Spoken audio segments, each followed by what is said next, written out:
allowed to take courses from various institutions. Okay, okay. Let me bring in Professor Nartam here as well. Professor Nartam, when we are talking about the challenges in implementation, because any change in policy would mean that there will be certain challenges which we will have to deal with over a period of time. So, as Professor Nilima was pointing out, one, of course, is making students aware. Two, from sorry, the resources point of view as well, from the university's point of view, from the higher education institutes point of view, even from the school's point of view as well, there will have to be some changes made. Yeah, obviously, as Professor Nilima ma'am also has quite elaborately narrated the entire difficulties that might the universities or the institutes or educational institutions might face, as this entire credit framework has been categorized at 8 levels, starting from the primary education till the PhD education.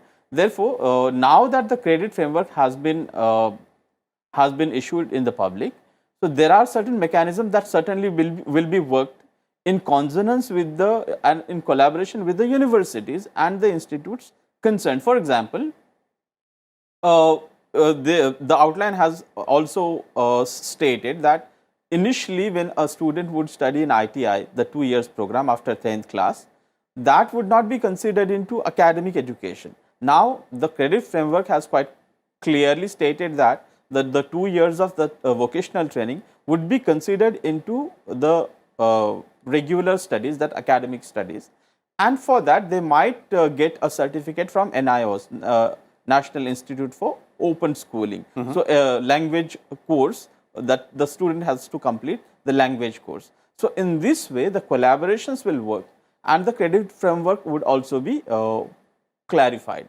Okay. And that would be useful for the students, I suppose. And most importantly, another factor that I was talking about was the flexibility factor. Now, since the initial courses were only theoretical studies, not much in tune with the realities of India. For example, I come from the tribal communities, tribal areas of Bharat, and also associated with tribal, the organization Vanvasi Kalyan Ashram. Previously also, I had an opportunity to interact with you in one of your programs. Indeed. In perspective. So, the lot of the certificate courses and the diploma courses are being incorporated in the university setup. So, the flexibility, the factor, that flexibility that has been stated in the document National Education Policy and subsequently the clarification which is issued by the National Credit Framework would accommodate such courses. Therefore, the academic learning would not remain confined to only theoretical studies, but that those studies would be placed in the Indian realities. Okay.